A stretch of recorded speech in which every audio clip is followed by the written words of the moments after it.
do you feel like online learning is as effective as and satisfying as being in real life in a classroom, In a face-to-face, yeah. face to face? You know, that's a great question right now, especially, you know, as California schools are now in the session online and kind of working through how to do that at all levels. I mean, it's very interesting at all levels. If you would have asked me that question, Mary, 10 years ago, I would have said that there was nothing that was as effective as face-to-face teaching and learning.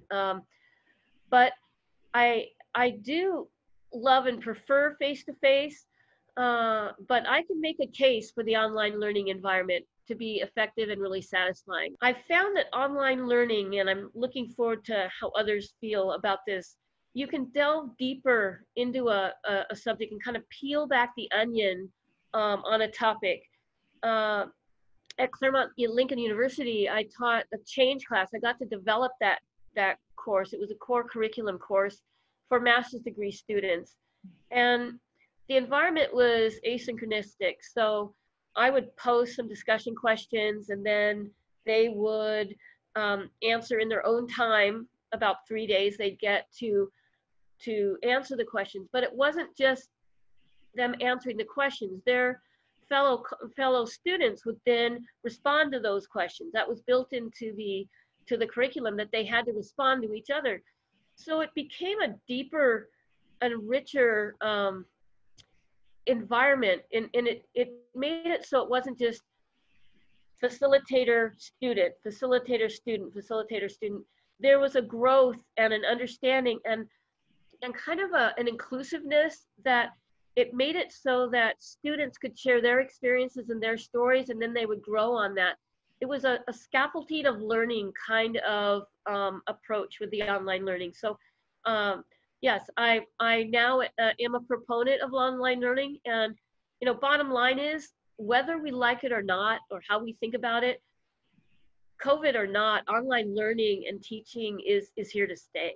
There's also the expectation that you know, I think one of the issues that comes up and that is critical thinking skills, and how important those are, and how sometimes we're with this really fast kind of information getting that we are today, people are not thinking through and asking the questions of why and how is this different and how do you compare this, and they just do a fast answer.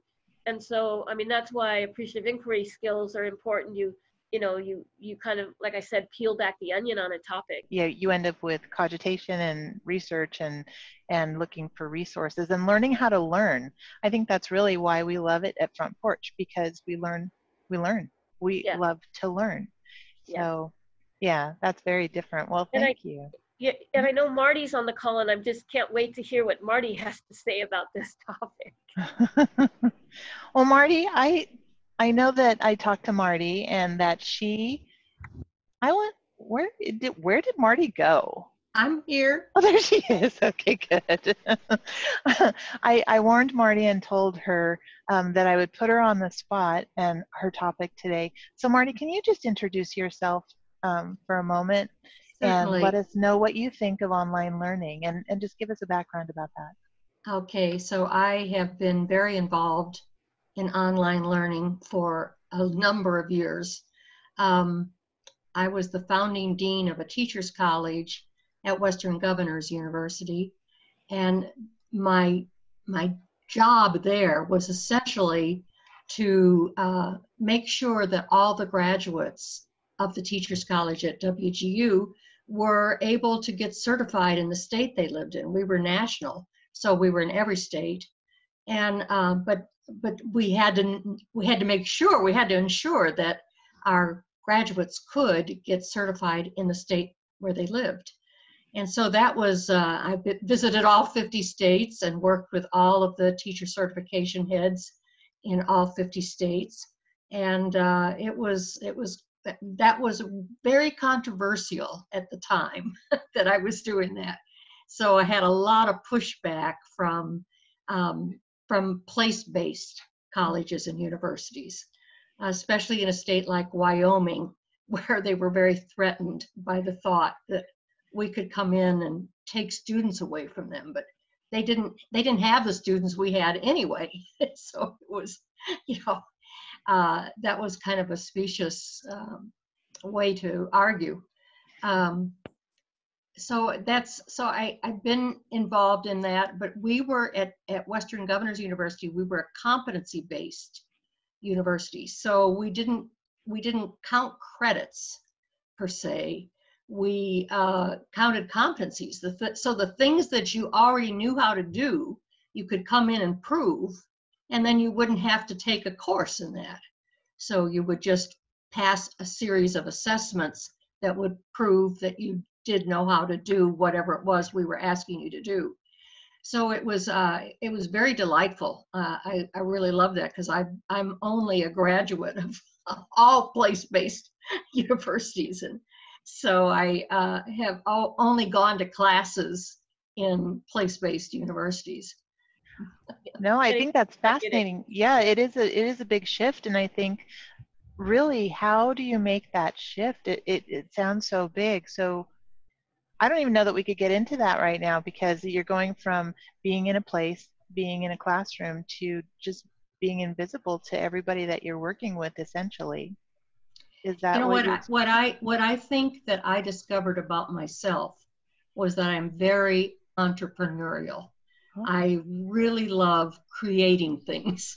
So I had a lot of fun with that job. It was probably my favorite job, but it's still just, it was, I had this spirit about me. I'm gonna create something that never was, and that's just fabulous to do. Okay, well, we're going to be talking a lot. I hope you get stuck in your room for a really long time so I can talk to you more. But that I think that you hit a key, that it is a reinvention, and that's what as a parent right now, a lot of us see. We're reinventing how we work with our children online. If we're students, we're reinventing how we work online.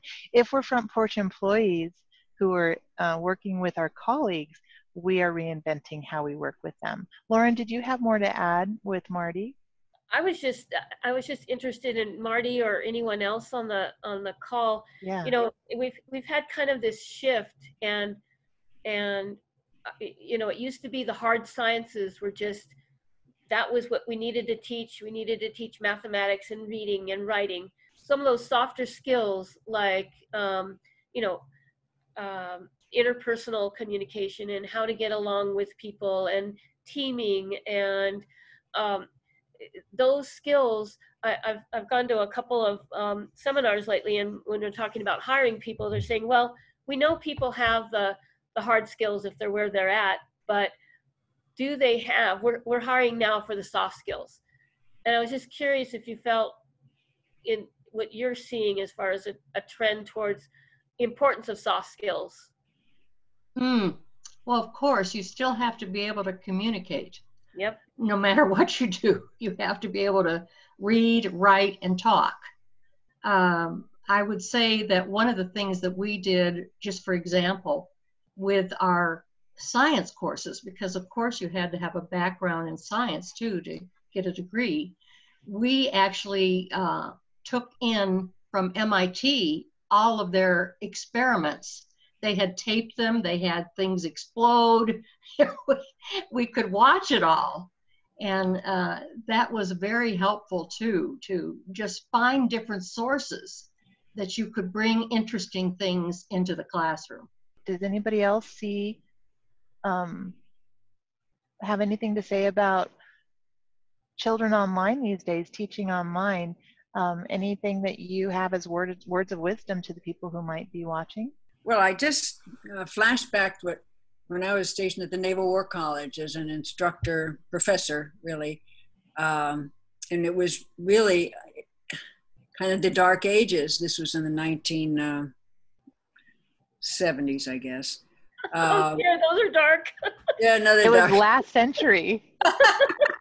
Anyway, I was teaching correspondence courses, you know, where the students from all over the world were sending me in their answers and I would correct that way. But it would have been great if we'd had online then, I can tell you that, because it was hard to do. But that Yes. was one of my many teaching experiences. I taught 4 years there with the students as well. And then one of my assignments was HRM, Human Resource Management. It was a wonderful assignment when Admiral Zumwalt created the largest organizational development system in the whole wide world. We had several 5 commands, and then all the ships and the aircraft squadrons were our clients. So that was a lot of workshop type instructing. And then I'm a political science professor as well. So I taught regular poli-sci at Mesa College here, community college, and San Diego College, University. So but I really have not. My sister is now teaching ESL with Rosetta Stones and loves it. Oh, wow.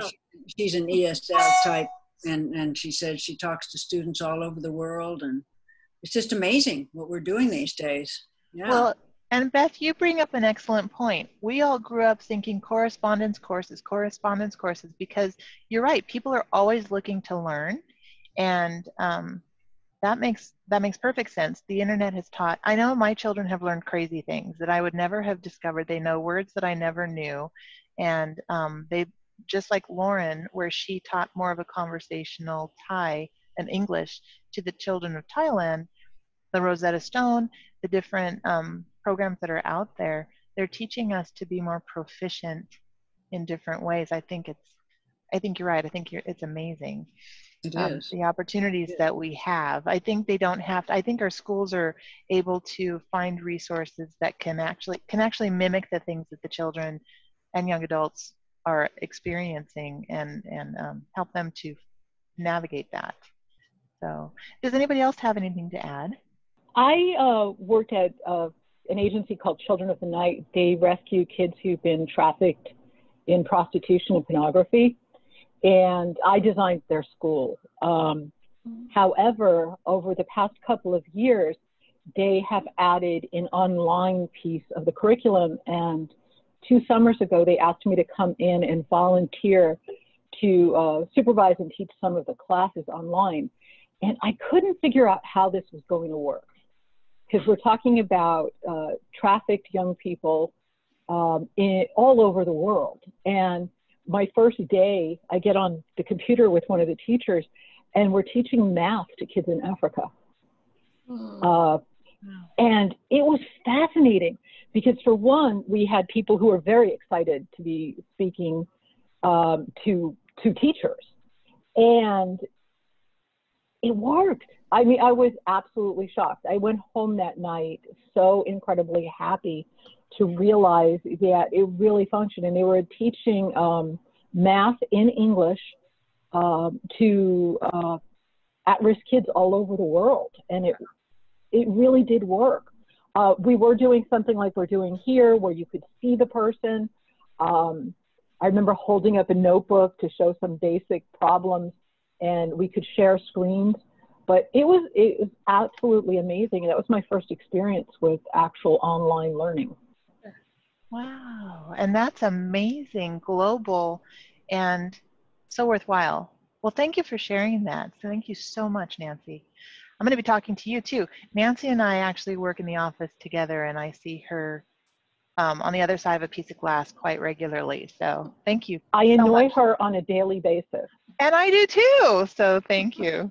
I enjoy it. You are never annoying. You are wonderful. I annoy myself, but thank you. Oh, I see Carmen. I bet you do some online learning now, Carmen. So my son just started first grade online today. Wow. What did you think? Awesome. He loved it. He had such a good time. And I just have to say, there's a lot of struggles that parents are having right now with transitioning to online learning. But what I've found, which has been really interesting, is that over the summer, we were able to do a lot of classes that really catered to his interests in a way that I don't know that we would have otherwise. Mm-hmm. We could we could take a geography, he's really into geography. So you could take a geography class or a travel around the world class, or they have so many different specialized classes, and the teachers are coming from all over the world.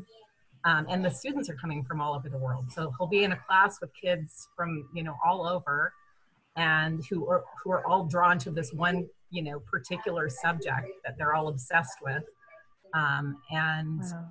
it's been great. And and even things like, they create lesson plans out of things like Legos and stuff that the kids are particularly interested in. So we've had a really positive experience with it so far. Well, good. And I know that there's always teaching and learning inside our homes. Think back to when we grew up, even if we didn't have parents who were teachers. But I think that with the busyness, a lot of that teaching in the home seems to have gotten lost a little. And I think that this time has also called us parents to be more active teachers in our homes. It's important, or to validate us as teachers in our homes as well.